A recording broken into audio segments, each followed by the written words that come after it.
Now, in today's video, we're going to be taking a look at one of the smallest triple lasers that we've reviewed on the channel.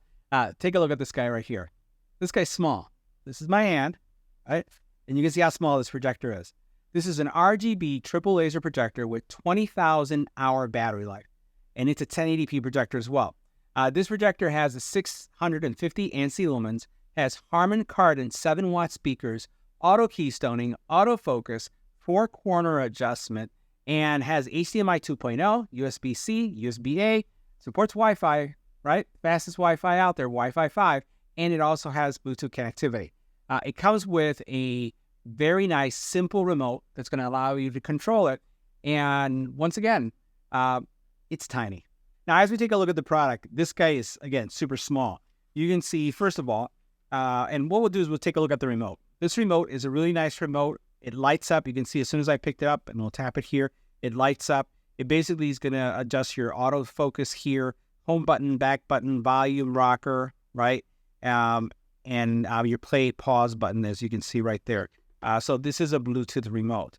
Over here, you see the actual projector. And here's the actual projector, again, lens area and where the laser would come out of.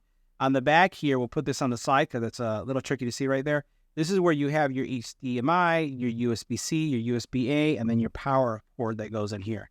On the bottom, you do have an adapter that you can mount this on a tripod if you'd like. And then you have this right here to just adjust the pitch if you need to adjust it for whatever reason. This is going to work with primarily, at least in our first look experience, we actually ran this with a Google TV stick, and it worked extremely well. I believe that this is going to have an ecosystem, like some type of app store that you would be able to download things to. However, in our testing, because this is an early version, we didn't really see that functioning. However, because this is an early version, we didn't see that functioning, at least in our testing. Now, this projector is going to be suitable for dark areas. At the 650 lumens, it's not going to do extremely well in lit areas. This is great to have in a room, in the dark. You want to illuminate this on the ceiling. You want to illuminate it on a wall. You're going to be able to get up to 120-inch image from this projector too. So it's quite capable when it comes to image size. And what you'll see from the video production, it does a decent job too when it comes to video quality. All right, guys, so the menu, as you can see here, is broken into several options. First of all, you have HDMI as your input source. You can have USB-C as your input source, or local storage as your input source, as well as USB. You have File Manager. You have an App Control Center.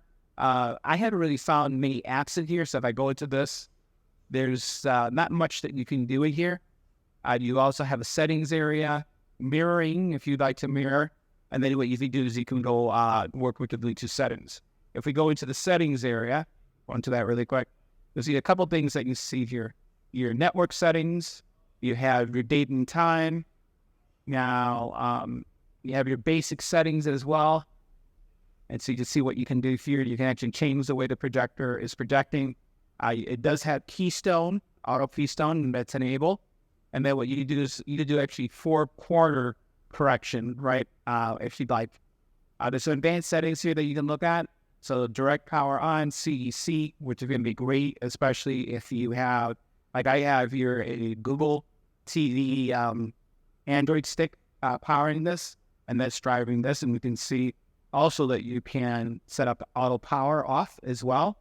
An area where you can actually get your firmware upgrade, and then an area where you can get some information on the product. Not a lot going on here, but just enough to get things going.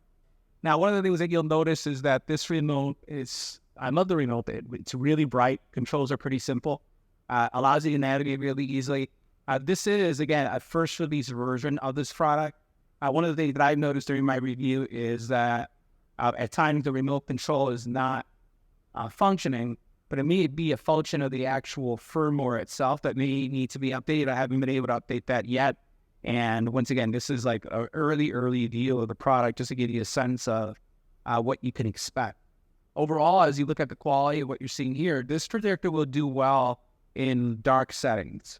The brightness level is not going to do really well in a very lit room. And so this is more for nighttime viewing, in my opinion. And we expect that, and we'll go ahead and get out of this.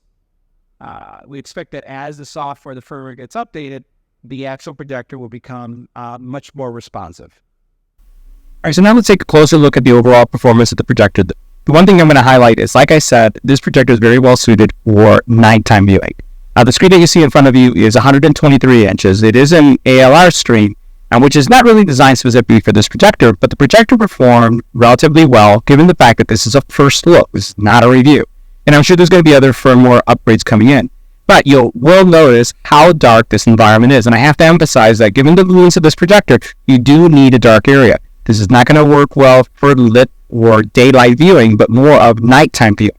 And, given the fact that we have a screen that has high contrast, and then also the fact that I have a dark area in the light source, you can see the overall reproduction of the projector.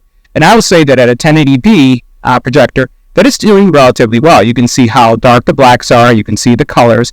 A lot of this has to do with the fact that this is a tri-laser, right? So that really makes it, stand out when it comes to overall color quality, and then also the deepness of the black. So I'm happy with the performance, but definitely a nighttime viewing projector. The next thing we want to see is how well did it do with colors. And surprisingly, it did incredibly well with colors. So here you can see how the reds are popping, the blues are vibrant, the yellows were vibrant as well. The overall color quality coming from the projector is good. Now, I did have a little difficulty just getting it in line, so you can see, a little bit of overspill on the side, but still, you can see that the overall color reproduction is rather good. It's actually doing it really, really well for a first look. Now, guys, that was our first look. I expect that this projector with the firmware releases is going to look better and better. That's why I put this in the, not review, but the first look of the L500. See you in the next video.